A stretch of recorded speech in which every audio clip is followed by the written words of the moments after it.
She hadn't planned on getting on the wrong plane, it just happened, the way all terrifying things do, so quietly you don't even realize you've crossed a line until you're 30,000 feet in the air and there's no turning back. And Cassie sat in seat 14A with her toddler curled against her chest and her whole body aching from hours of running, her wrist still bruised in places she hadn't looked at yet, heart thudding like it might burst through her ribs, and her mind kept looping the same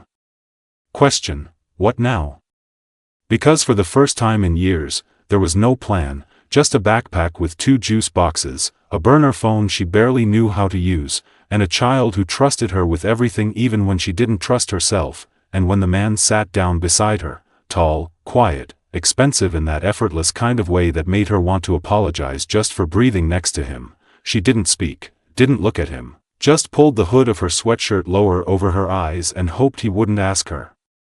why her son flinched at every sudden noise, why her hands trembled when the flight attendant leaned too close, why she hadn't let go of the diaper bag strap once in 3 hours, and to her surprise, he didn't ask anything at all. Not even when her son kicked his arm mid-nap or when she spilled half her water bottle onto his designer shoes. He just moved his arm gently away, nodded once, and returned to staring out the window like he'd been waiting for this sky his whole life, and for a while.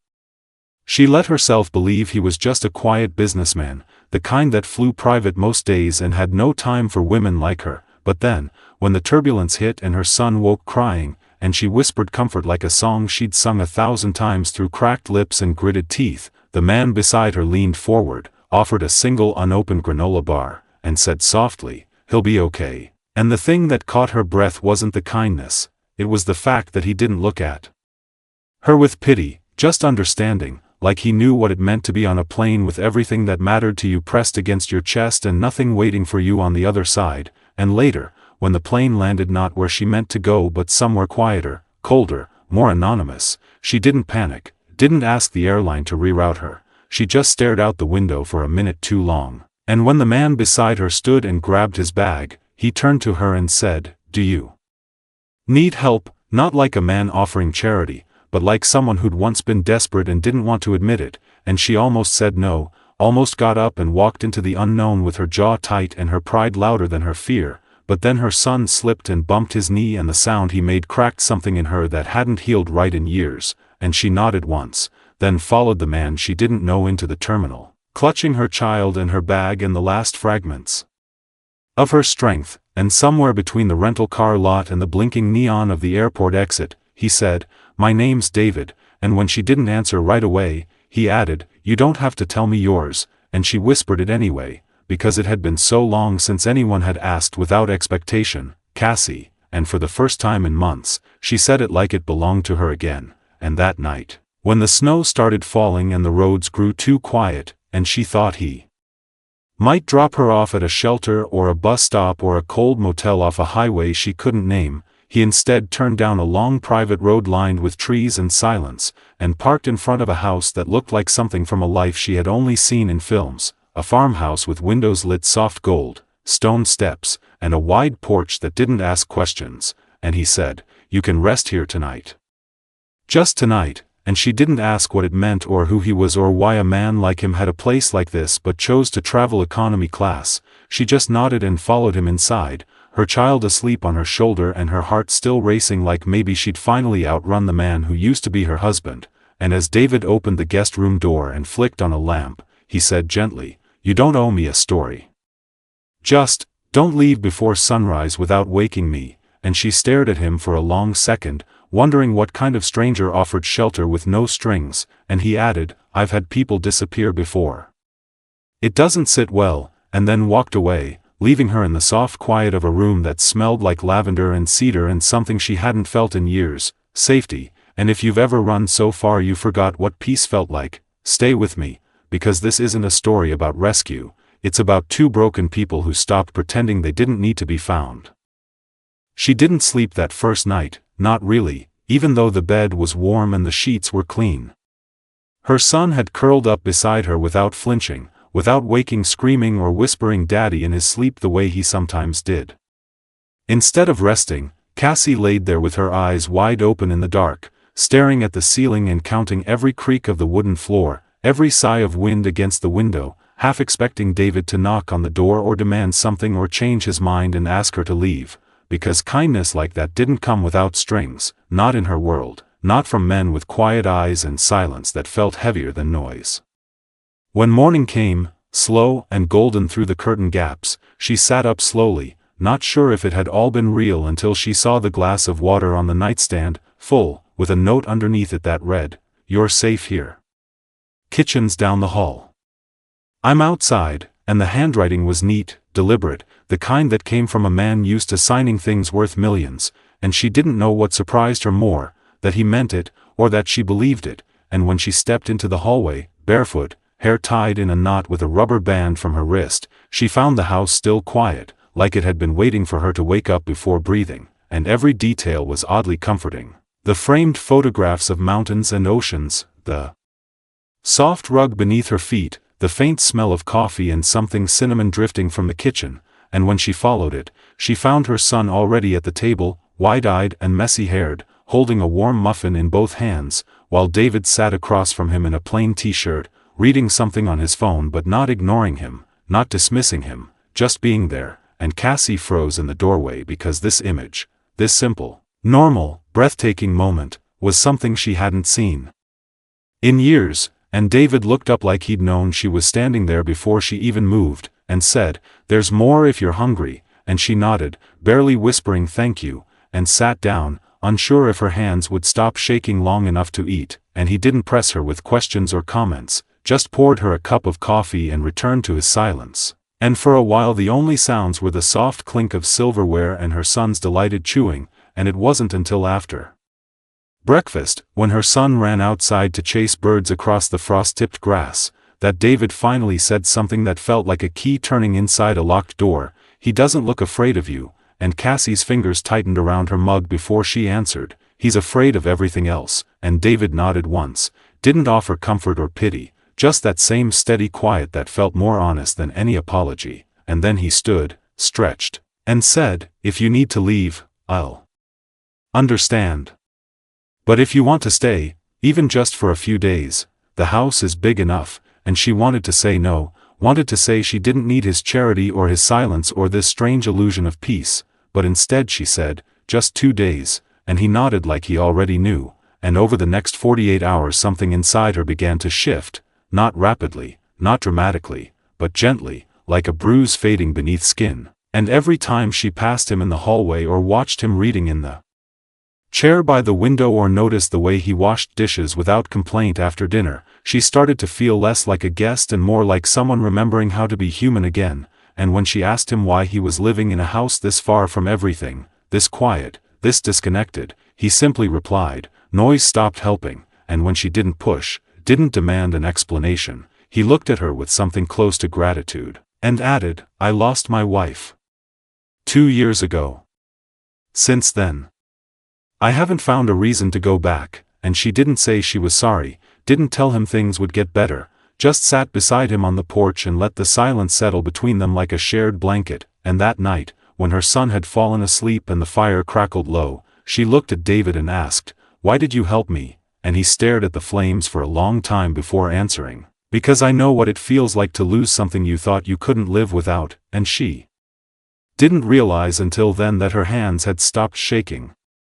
By the third morning, she stopped flinching when the floor creaked, stopped triple-checking the locks, stopped tensing every time David walked into a room, not because the fear had vanished entirely, it never did, not all at once, but because something about the way he moved, the way he kept his distance while still being present, made her nervous system slowly believe that maybe not all men left scars, and the house, with its wide wooden beams and warm-colored walls, had begun to feel less like a hiding place and more like a waiting room between who she used to be and whoever she might dare to become, and when Cassie woke to the sound of birds instead of shouting, and her son's laughter instead of the thump of fists on doors, she didn't cry, but she thought about it, and that afternoon, while folding laundry that wasn't hers and pouring tea into mugs she hadn't bought, she paused in front of the window and just stood there, watching David outside as he carried a crate of tools across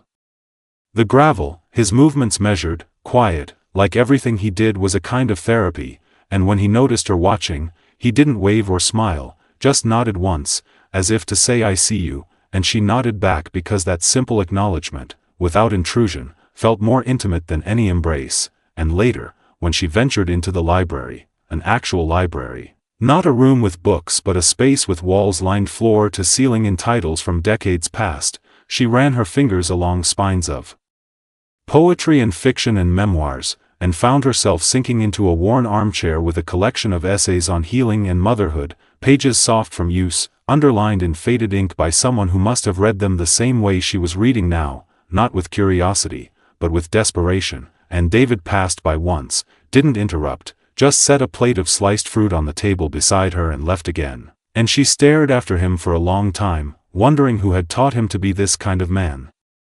The kind who didn't fix but simply supported. And that evening, while her son painted at the kitchen table with a set of watercolors David had found in an old box, she finally asked the question she hadn't dared before, what was her name? And he didn't flinch, just placed his palms on the countertop and said, Julia, and she waited for more, but he didn't add anything, so she said, what happened? And he hesitated, then whispered, she died giving birth. The baby didn't make it either, and for a moment the room tilted, not from shock but from the weight of shared grief, and she whispered, I'm so sorry, and he nodded, voice low, I was angry for a long time. At her. At myself. At God. I disappeared into work. Then into silence. Then into this house, and Cassie wanted to reach for him, to offer something, but all she said was, thank you for telling me, and later, when her son fell asleep with paint on his fingers and a smile on his face, she and David sat on the porch swing, the stars scattered above them like distant lanterns, and she said, I thought I was going to die in that marriage. I used to think about it while washing dishes. That one day he'd snap and that would be it, and David didn't ask for details, didn't ask why she stayed or how she got out, he just listened, his hand resting near hers on the armrest, not touching but close enough to feel, and she continued, I used to be someone. Before him. I used to write. I used to laugh louder. He chipped away at it until I thought I was the problem, and David turned to her then, eyes steady in the dark, and said, he didn't break you.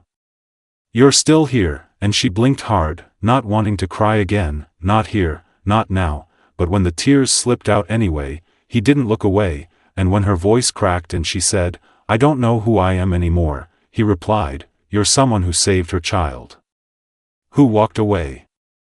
That's more than most, and they sat there in that fragile, unspoken peace until her head dropped softly against his shoulder and neither of them moved, not even when the night grew cold, because for the first time, being still didn't feel dangerous, it felt like healing. The next morning came with the sound of rain tapping gently against the windows, the kind of soft, rhythmic drizzle that made everything feel slower, quieter, more introspective, and Cassie lay awake long before her son stirred, staring at the ceiling while the warmth of the bed surrounded her like a question she hadn't dared answer yet. How long could she keep pretending this wasn't beginning to feel like home, not just the place but the person, the quiet presence who moved through the house? Like he didn't want to wake any ghosts, who left teacups and blankets near her without asking anything in return, and when she stepped into the kitchen that morning to find David already up, barefoot, sleeves rolled, making pancakes while the dog-eared newspaper lay ignored on the counter, she couldn't stop the strange, aching warmth that pressed against her chest, because this wasn't romantic, it wasn't flirtatious, it wasn't charged with the kind of tension she used to mistake for love, it was something far more terrifying, safe, and David glanced up, met her eyes for a moment longer than usual, then slid a plate across the island and said, thought he might like smiley faces, and she looked down to see 2 pancakes, one with chocolate chip eyes and a syrup mouth, and she almost laughed, but the sound caught somewhere between her throat and heart because no one had ever made breakfast for her like this, not with care, not with joy, and when her son shuffled in, yawning, arms reaching for her as if the world hadn't taught him yet to question comfort, Cassie pulled him close and whispered, we're okay today, and for the next hour they ate like a family, except they weren't, not really, just 3 people caught in the same quiet chapter, and afterward, while David worked in the study and her son napped on the couch with a book open across his chest, Cassie wandered outside with a coat draped around her shoulders, the drizzle still falling light but steady, and stood at the edge of the garden, watching the wind play with leaves and thinking about all the women she'd met in shelters, all the stories that started like hers but didn't end with peaceful mornings and safe houses, and she wondered, for the first time without panic, what she would do next, how she would rebuild, where she would go, and if she could ever stop running without looking over her shoulder. And she didn't hear David approach until he was beside her, umbrella tilted over both their heads, and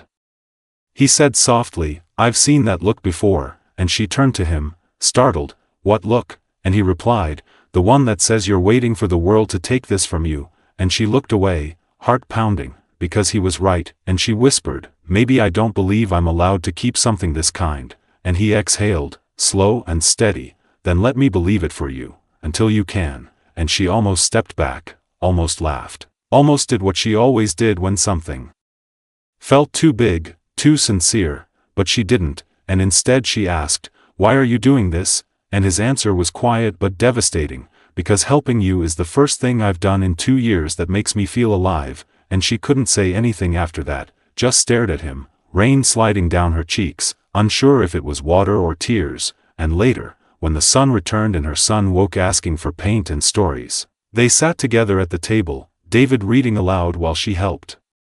her boy draw butterflies with blue wings and orange hearts, and for a moment, everything was still, and she thought, if this is all it ever is, it's more than I ever thought I'd have. But then, as dusk settled and she went to the mailbox near the road to stretch her legs, she saw it, a car parked too far down the road to be coincidence, engine running, tinted windows, idling like a shadow waiting to pounce, and every inch of her body went cold, her pulse crashing into her ears, and she turned and ran, her voice shaking as she called out to David, who met her halfway up the path, his face instantly alert. And when she told him, his jaw tightened, and he said, "We'll leave tonight." No hesitation, no fear, just a quiet command that made her knees want to give, and she realized in that moment, he didn't just care, he would fight. And as they packed their things, her son already bundled in the back seat, David's hand brushed hers and he said, "You don't have to do this alone anymore." And she didn't answer, just squeezed his fingers and climbed in, because running with someone beside you felt different than running alone. They didn't speak much during the drive, not because there wasn't anything to say but because the silence felt like the only thing holding everything together. And Cassie sat in the back seat with her son curled against her, his small fingers locked in hers like he already sensed that the world was shifting again. And David drove with a stillness that said he'd done this before, planned an escape, read danger in the shadows, known how fast the past could catch up if you let it breathe too close. And Cassie watched the headlights stretch across empty highways, feeling the weight of everything she'd just begun to believe in start to slip through her hands, because she hadn't let herself imagine staying, not really, but something about David's house, his presence, the rhythm they'd built, it had started to feel like a blueprint for the life she never thought she'd get to live, and now it was being ripped away before she'd even fully stood inside it. And every few miles she turned to check the road behind them, half expecting that same black car to appear, headlights hunting them down like a memory she couldn't bury. And when they finally pulled off onto a smaller road tucked behind miles of pine trees, toward a cabin David said he hadn't visited in over a year, her hands didn't stop shaking until he parked the car and turned to her with eyes that looked both exhausted and lit with something fierce, and he said, "We'll be safe here. No one knows about this place except my attorney and now you." And she nodded, swallowing the lump in her throat, her voice barely a whisper, "Thank you." And he shook his head, "Don't thank me. I'm not doing this out of obligation, Cassie.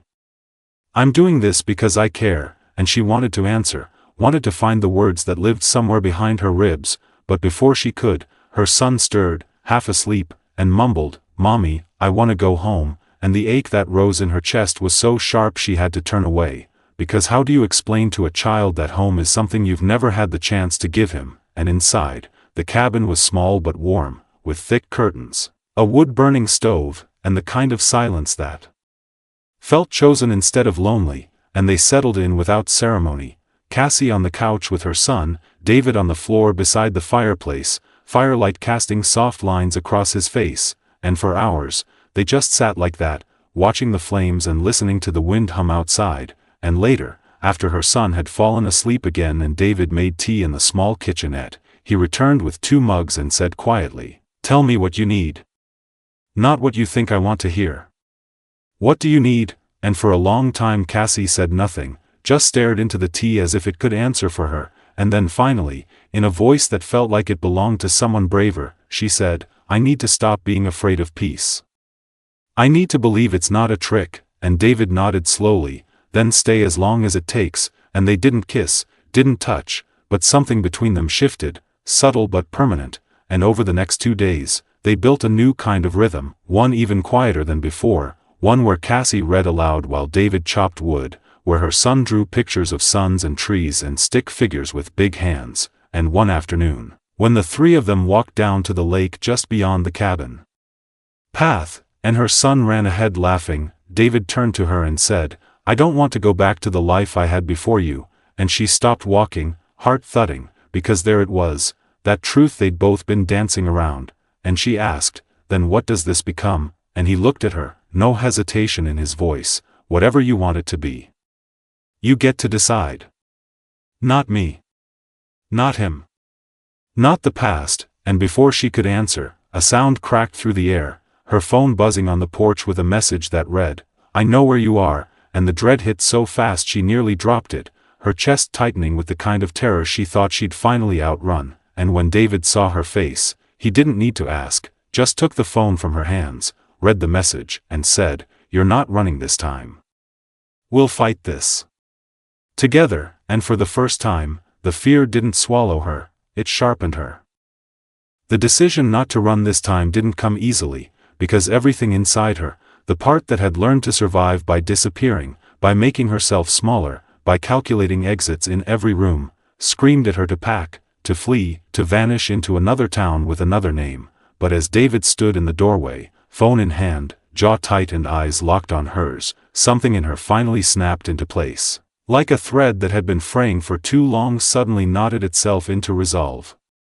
And instead of panicking, instead of shutting down, she whispered, Okay. What do we do? And the way his shoulders lowered, just slightly, told her he hadn't been sure she'd say that, hadn't been sure she'd choose to stay and fight rather than disappear, and in the hours that followed, the cabin became something more than a shelter, it became a war room, quiet and methodical, and David worked the phones, reaching out to the one person he trusted implicitly, his personal attorney, a woman named Lee who had handled the ugliest parts of his past with more loyalty than anyone else ever had, and Cassie watched, her son drawing quietly in the corner, unaware of the storm building outside, while David laid out the plan piece by piece, a restraining order filed under emergency terms, a private investigator pulled in to gather proof of her ex's violations, a digital sweep to clear any traceable information that could lead them again, and through it all, David never raised his voice, never lost control, he just moved with the steady focus of a man who had watched the worst happen and refused to let it repeat, and Cassie, for the first time, let herself lean into his steadiness, not because she wanted to be saved but because she finally believed she didn't have to carry everything alone, and that night, after the paperwork was filed and Lee confirmed her ex's last known location and legal violations stacked up like proof that Cassie had never been crazy, never been dramatic, never been weak, just trapped in a system that didn't believe her until it had no choice, she sat on the cabin porch wrapped in a blanket, staring at the moonlit lake while David stood beside her, arms crossed, silent until she said, Do you think people like me ever really get free? And he looked at her, not with pity but with something heavier, and answered, I don't know. But I think you're closer than you've ever been, and she nodded slowly, letting the words sink in, letting herself believe them, even just for tonight, and in the days that followed, things moved faster, court date scheduled, her ex formally served, the story beginning to spread through legal channels until even the press caught wind, and Cassie felt exposed in a new way, not like before when shame covered her like a second skin, but like light was finally touching parts of her life that had been kept in darkness for too long, and when the media called David for comment, eager to spin a story about the billionaire and the battered woman he sheltered, he refused them all, stating simply through a lawyer, This isn't a story. It's a life.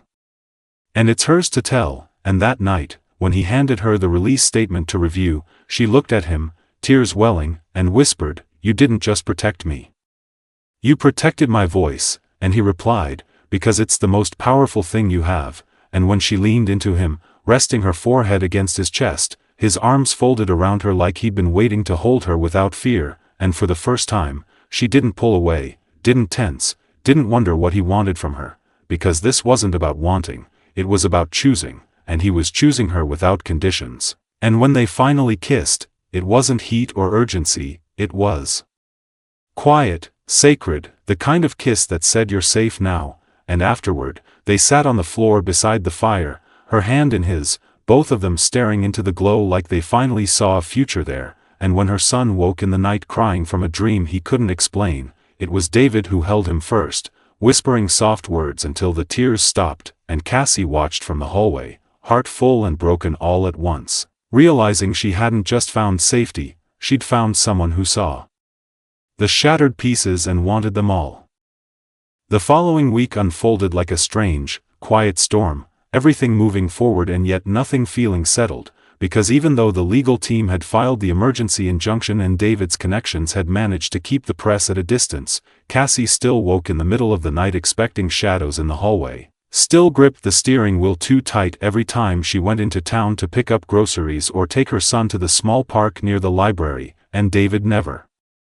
pushed her to move faster than she could, never asked for more than she had to give, but he was there in the moments that mattered, the way he always double-checked the locks before bed without making a show of it, the way he started keeping lavender oil on her nightstand because he'd read somewhere it helped with nightmares, the way he waited for her to reach for his hand first every time they sat on the porch watching the lake soften under moonlight. And Cassie, for all her fear and hesitance,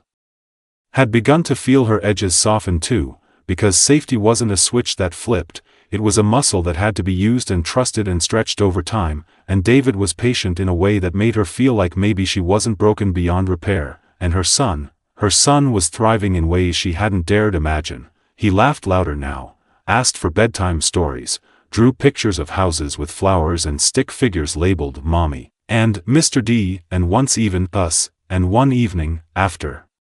tucking him in, Cassie lingered at his door, listening to his breathing even out, and when she turned, David was behind her, leaning gently against the hallway wall, eyes soft, and he said, "You're doing a good job," and her throat tightened so fast it hurt, because no one had ever said that to her, not without agenda, not without strings, and she stepped closer and whispered, "You really think so?" And he nodded. "I've never seen a child feel safer around someone than he does with you," and for a moment she just looked at him, wondered how it was possible for someone to say exactly what she needed without ever being asked, and when she kissed him this time, it wasn't cautious, it was grounded, warm, with years of silence burning away between them, and they didn't rush, didn't fall into bed like people desperate to forget, they undressed like people slowly letting go of grief, one layer at a time, and afterward they lay tangled beneath the soft quilt, her fingers tracing a small scar on his shoulder, and she finally asked, "What were you running from when you got on that flight?" And David didn't speak for a while, then said, "I was supposed to sell the house that morning. It was the last thing of hers I hadn't let go of, and I couldn't bring myself to sign the papers. So I left. Got on the first plane I could find without telling anyone. I didn't care where it was going," and Cassie smiled through the ache in her chest and whispered, "So neither of us was supposed to be there." He nodded, brushing hair from her face, "But we were." In that quiet, she allowed herself to believe, not just in him, but in the possibility that everything she'd suffered had somehow led to this moment. The next morning, when she awoke to the smell of coffee and the sound of her son giggling in the kitchen as David taught him how to crack eggs without spilling shells, she leaned in the doorway and watched them, heart fuller than she remembered it ever being. She thought, maybe I'm not surviving anymore. Maybe I'm living, but peace, as always, wasn't permanent. That same afternoon, her lawyer called with a warning. Her ex's team had filed a countersuit, not to win, but to slow the process, to drain resources, to make Cassie think twice about continuing to fight, and when she hung up, hands shaking, David walked in and knew instantly something had shifted, and she looked at him, voice low and steady, "He's trying to wear me down," and David didn't flinch, didn't ask what she needed, just said, "Then we'll outlast him," and that night, she found herself writing again, not for school or therapy, but for herself, a letter to the version of her who had almost stayed, almost believed she deserved the pain. She ended it with one sentence: "You were never weak for wanting love. You were just looking in the wrong direction," and she tucked it into her journal, closed the cover, and whispered, "I see you now," and David, sitting beside her, reached over, rested his hand on hers, and said, "So do I." It happened slowly, like all real change does, not in a dramatic courtroom scene or a shouting match on the steps of a courthouse, but in the way Cassie began holding her chin higher when she walked into meetings with her lawyer, in the way her voice no longer cracked when she said her ex's name out loud, in the way her son stopped checking the corners of every room before playing and started asking questions about, when we get to stay forever. And maybe the biggest shift wasn't in her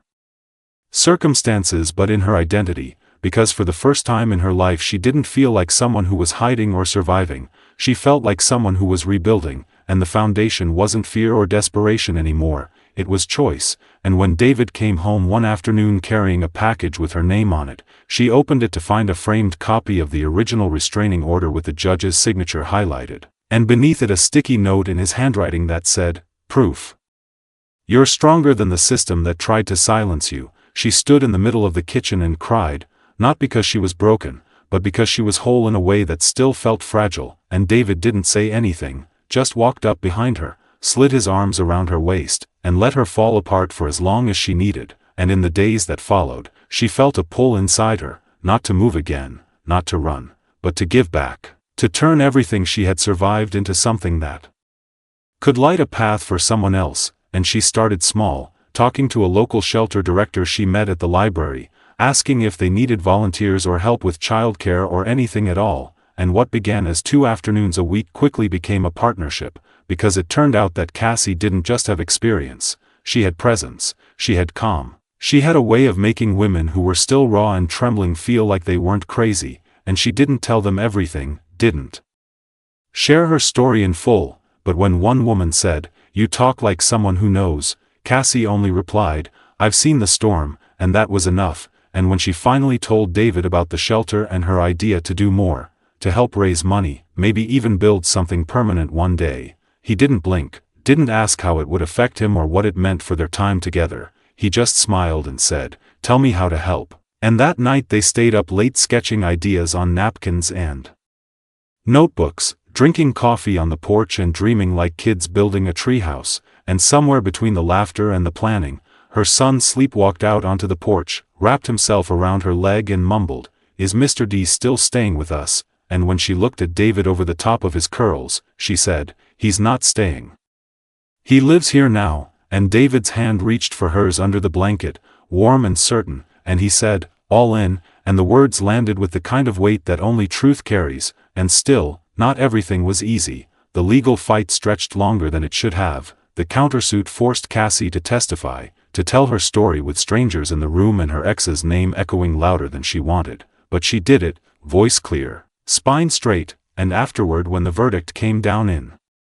her favor and the injunction was upheld with permanent terms, she didn't celebrate, not the way people expected. She just sat in the car outside the courthouse, head resting against the window, and whispered, "It's done," and David reached across the console and said, "No. It's beginning," and she smiled, tired but alive, and in the weeks after that, she launched the first fundraiser for the Women's Center, naming it the Second Sunrise Project, because sometimes it wasn't about starting over, it was about finally stepping into the light. And when the first donations came in, when the first letters arrived from survivors who wanted to help, when the first young woman walked through the shelter door and said, "I heard about this place from a friend," Cassie knew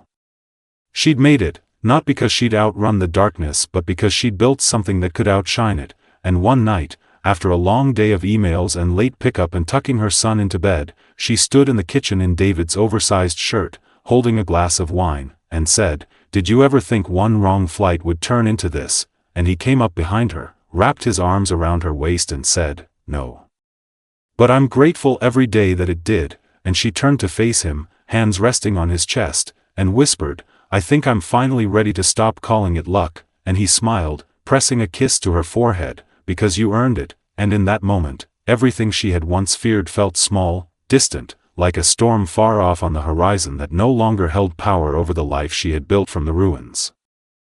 By the time autumn arrived, The world around them had begun to match the changes within her, leaves burning gold and amber, air crisp with the kind of clarity that made everything feel more awake, more present, and Cassie moved through her days with a rhythm she'd never had before, not one of survival but of purpose, of meaning, of peace that had been earned, and the Second Sunrise Project wasn't just a shelter anymore. It had become a movement, a space where women sat in circles and wrote letters to the versions of themselves they'd left behind, a place where Cassie led workshops on storytelling and identity and sometimes just sat on the floor beside a woman too afraid to speak and held space for her silence, and every week the center grew, more volunteers, more donations, more stories shared in quiet corners, and Cassie never forgot where it all began, never forgot the cold plain seat, the bruises, the trembling hands, but she carried those memories now like medals instead of wounds, and David was still beside her through it all, not with grand gestures or declarations, but in the way he packed lunches without asking, fixed leaky pipes at the shelter, built reading corners for the kids, and came to every fundraiser not as a sponsor but as her partner. And one night, after a particularly emotional session with a young mother who reminded her too much of herself, Cassie came home and sat in the middle of their kitchen floor, shoes still on, tears falling quietly, and David walked in, knelt beside her, and didn't ask what was wrong, didn't try to solve it. He just pulled her into his arms and held her while she cried, and afterward she whispered, "It still hits me sometimes, that this is real," and he pressed his forehead to hers and said, "It's real. And it's yours." And when her son ran in minutes later holding a handmade card that read "Best Mom Ever" with 3 stick figures underneath, one of them with David's dark hair, she laughed through her tears and whispered, "He sees you," and David smiled, "I see him too," and they tucked the card into the journal Cassie had kept since the cabin days, now filled with letters, ideas, scribbled dreams, and when she flipped to the very first page again, the one where she had written, "I don't know who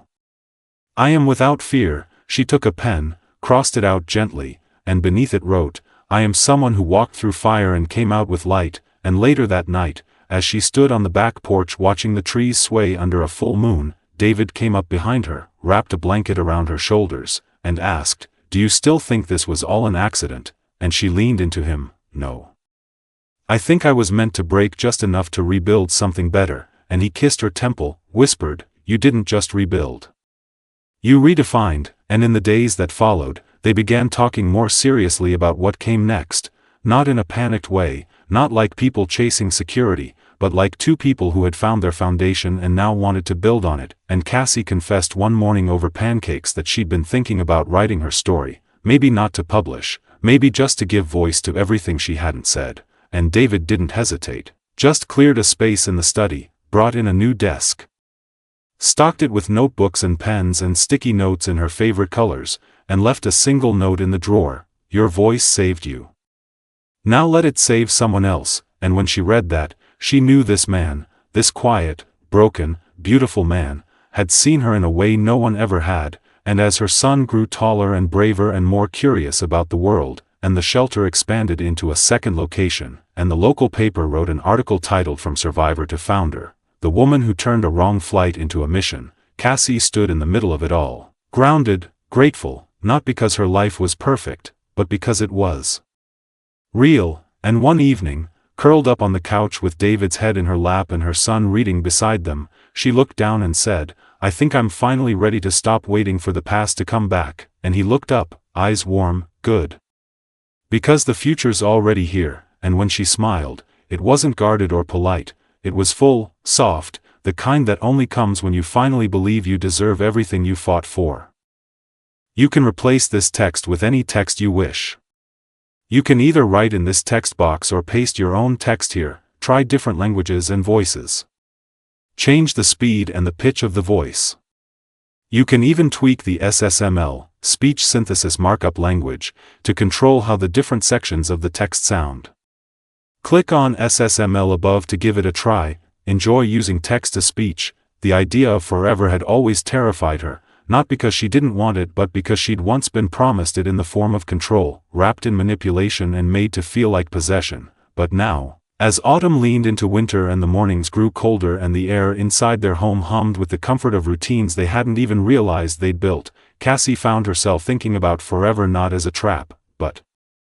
As something warm, as a choice made over and over, and it started showing up in small ways. In the way David knew her favorite coffee order without asking, in the way her son ran to him when he scraped his knee and called him home without even realizing it, in the way she caught herself watching them from across the room and thinking I don't need more than this. And then one evening, after dinner, after her son had fallen asleep under a blanket on the couch and the fire had crackled low into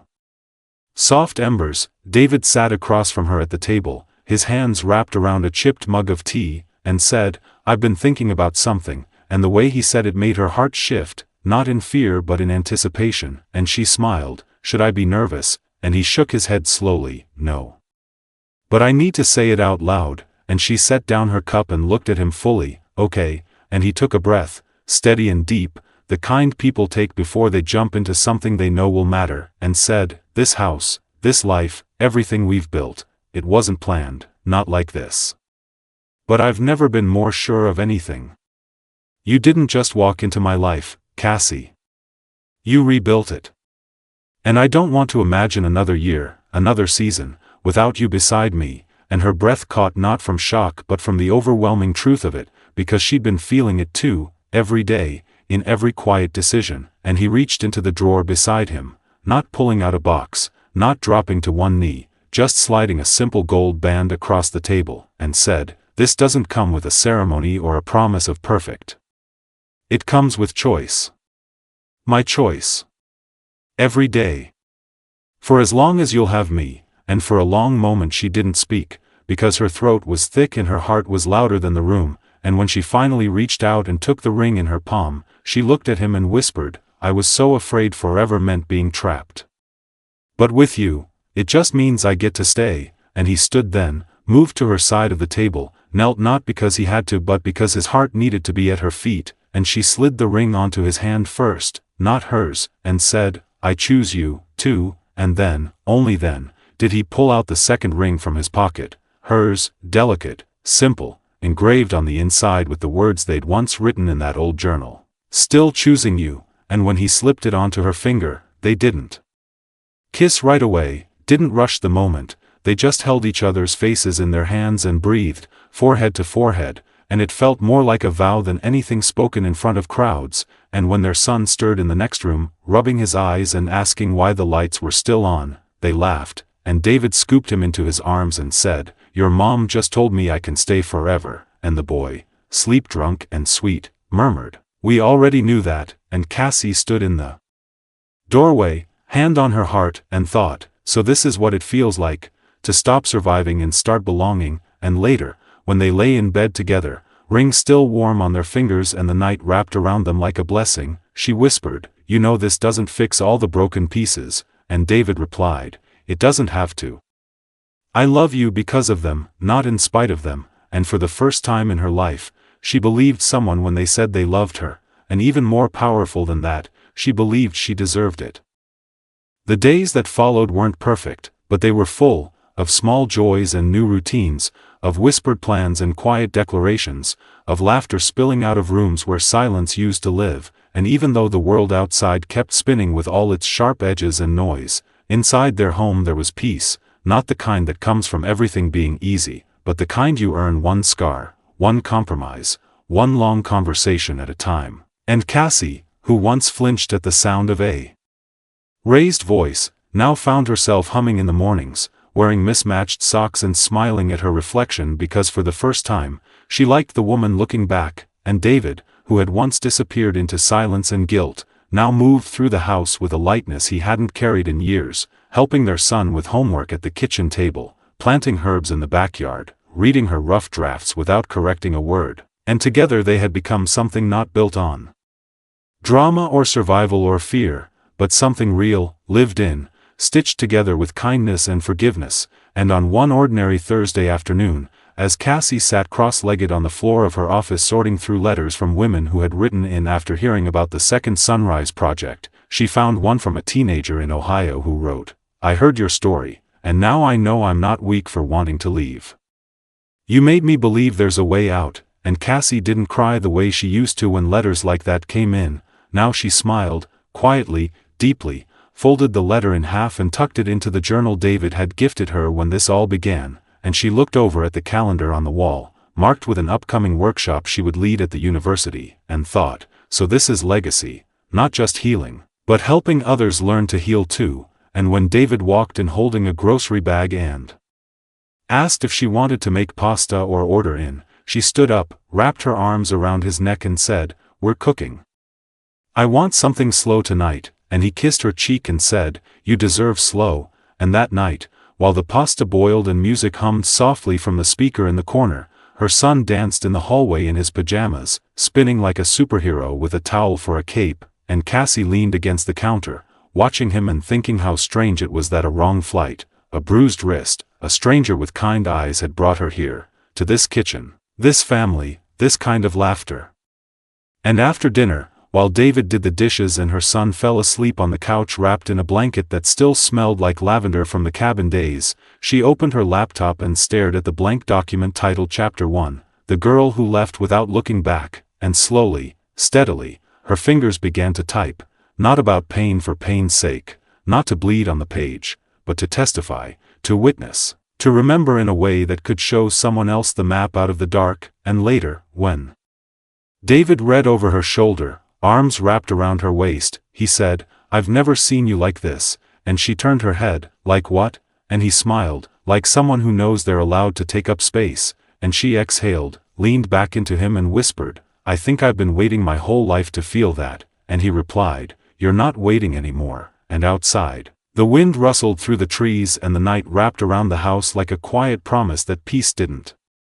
always have to be borrowed, it could be built, one true moment at a time.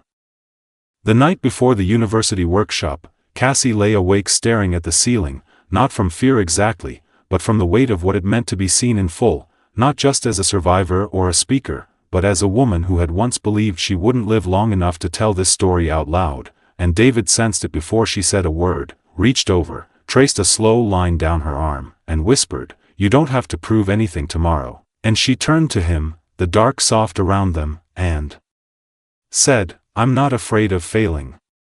I'm afraid of remembering too much." And he nodded, pulled her close, and didn't try to fix it, just held her like a shoreline does the tide. And the next morning she dressed quietly, choosing soft tones and a notebook she'd filled with talking points but knew she wouldn't use, because this story had never lived on paper, it lived in the quiet places behind her ribs. And when she arrived on campus, the auditorium already humming with soft voices and expectant eyes, she almost turned back, almost slipped away before the lights went up, but then she saw a girl standing near the back row, arms crossed over her chest, face pale and guarded, and Cassie recognized that look like a mirror from 5 years ago, and she walked forward anyway, took the stage without fanfare, without notes, just her voice and her breath and the truth, and she began not with the night she escaped, not with bruises or fear or even the wrong flight, but with the moment she realized she had to stop apologizing for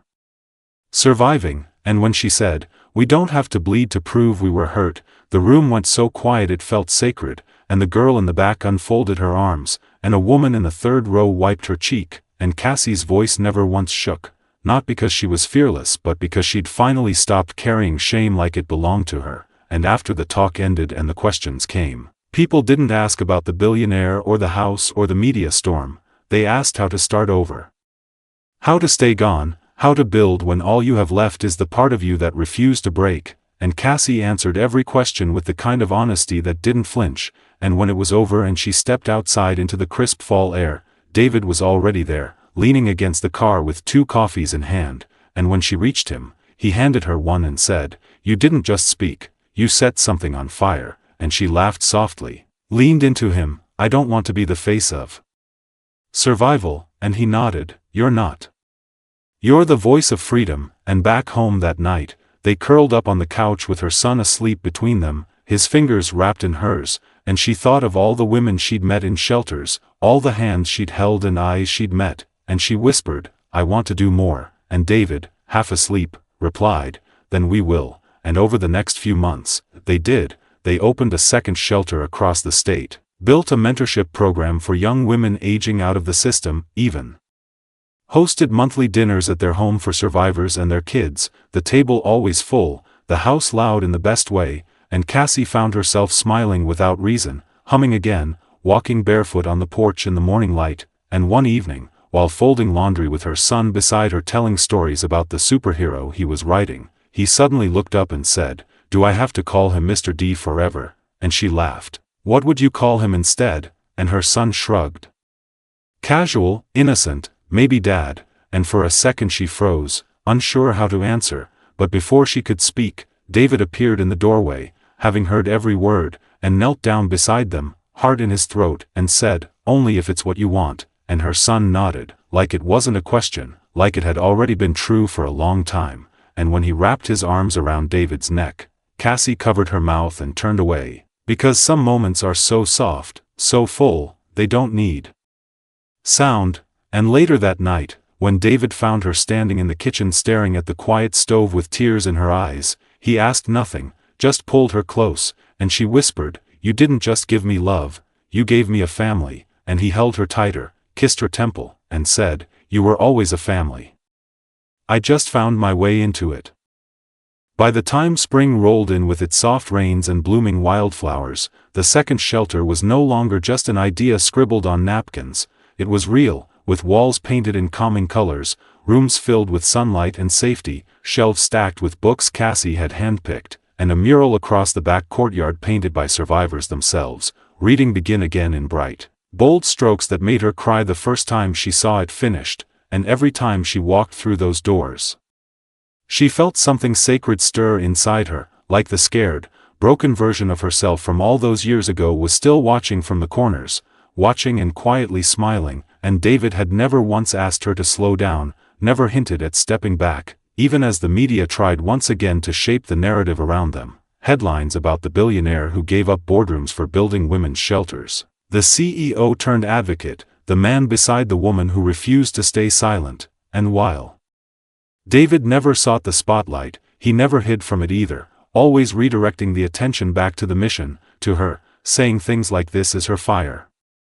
I just keep the wind from blowing it out," and Cassie loved him more deeply for that than she could ever explain, and in the middle of this whirlwind of growth and healing, life at home remained rooted in small things, the smell of fresh bread in the morning, the sound of their son reading out loud at the kitchen table, long walks by the lake with fingers intertwined, and one evening, after a donor dinner filled with stiff smiles and polite applause, they returned home to a quiet house, kicked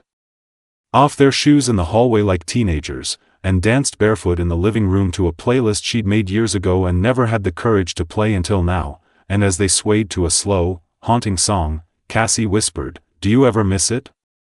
The old life?" And David pulled her closer, shaking his head, "I don't miss anything that didn't have you in it," and it wasn't just a line, it was the truth, the kind that lived in his voice now, in the way he looked at her like she was still the woman who'd changed his life on a random flight, even though now she stood taller, surer, not just a survivor but a builder of futures. And that spring, when her son came home with a school project titled My Hero, and had drawn a stick figure family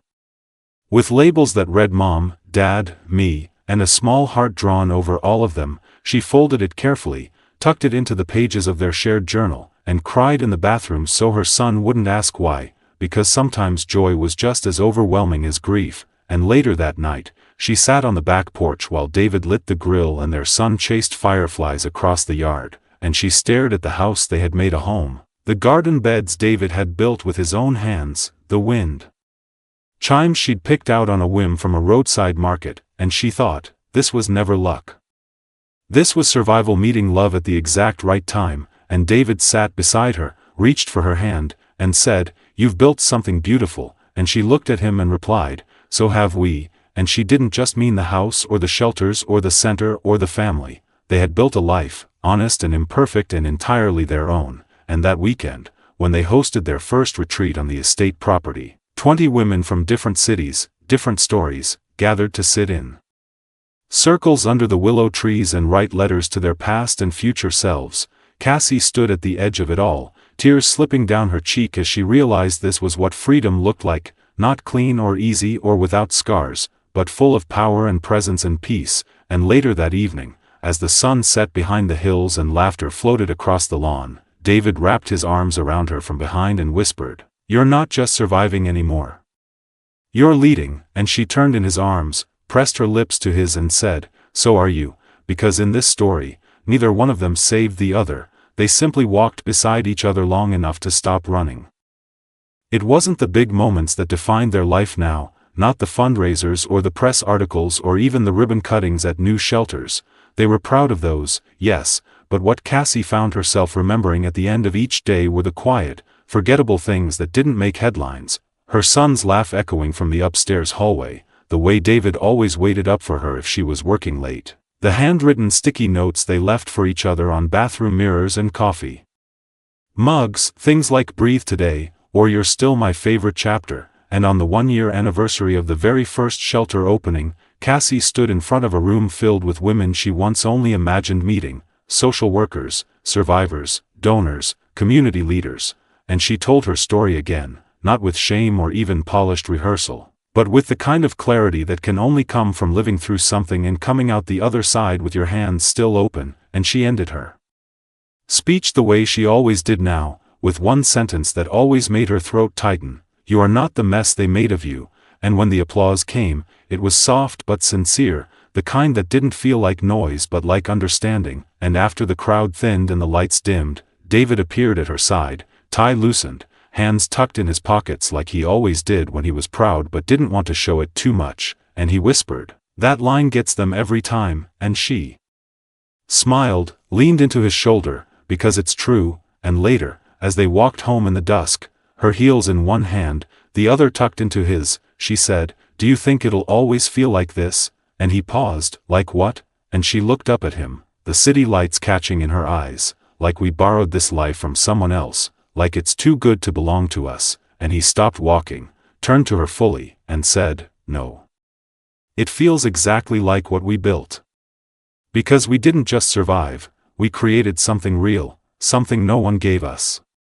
That makes it ours." And she wrapped her arms around his waist and thought about how she used to count hours until it was safe to breathe again, and now she measured time in Sunday pancakes and bedtime stories and shared looks across rooms full of people who had no idea what it took to stand here. And in the months that followed, things didn't slow down, they expanded, the nonprofit securing new grants, a third center being planned, a podcast Cassie launched that became a quiet phenomenon among women looking for something gentler, something true. And in the middle of all that, she and David never lost each other, never became the kind of busy that forgets to hold hands or kiss each other good morning. And their son, now a little older, a little wiser, started asking questions about how they met, and Cassie always laughed, said, "It was a long flight," while David winked, "And an even longer layover." And when the boy once asked what made them fall in love, David said, "She didn't flinch." And Cassie added, "He didn't ask me to." And they left it at that, because sometimes the details didn't matter as much as the feeling that stayed. And one evening, with spring again brushing the hills outside their home, Cassie sat on the porch with a copy of the book she'd finally published, cover soft under her fingers, and when David came out holding 2 mugs, he sat beside her, slid his arm around her shoulders, and said, "How does it feel to have your story out in the world?" And she didn't answer right away, just traced the embossed title, "The Girl on the Wrong Plane," and whispered, "It doesn't feel like mine anymore. It feels like it belongs to anyone who needs it." And David kissed her cheek, "That's what makes it powerful." And she closed her eyes, exhaled deeply, and for the first time in years, she didn't feel like she was waiting for the other shoe to drop, didn't feel like she was borrowing joy or tiptoeing through peace. She was just living, and loving. And that night, as they tucked their son into bed and he asked if they'd always be this happy, Cassie said, "We're not always happy, baby. But we're always together. And that makes everything easier." And as the house quieted and the wind moved through the trees like a song only the brave could hear, she and David stood side by side at the window, watching the world they'd built, and neither of them spoke, because some dreams don't need words, they just need time, and trust, and the courage to keep choosing each other even after the fire goes out. The wedding wasn't traditional, not by design, but by instinct, because neither of them needed aisle runners or rehearsals or matching napkins to know what they were building was sacred, and so they chose the meadow behind the second shelter, the one where survivors planted wildflowers as part of their therapy garden, where laughter sometimes echoed from the trees and healing didn't feel like a theory but a practice. And Cassie wore a simple dress she'd found secondhand and altered herself, and David wore a navy button-down with the sleeves rolled, and their son stood between them holding a ring box like he was guarding treasure, and when it was time to speak, Cassie didn't pull out a written vow, she just looked at David with all the love that had survived the bruises, the silences, the doubting, and said, "You never asked me to be perfect.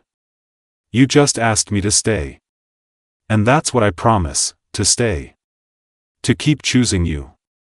To keep choosing peace." And David, hands steady even though his voice cracked, said, "You showed me that broken isn't the end of something, it's the beginning of something honest." And their son, unable to wait any longer, shouted, "You may kiss now," and they all laughed as David leaned in and kissed her like it wasn't the first or the last, but just another step in a story they'd both decided to write on their own terms. And afterward there was no big reception, no champagne tower, just a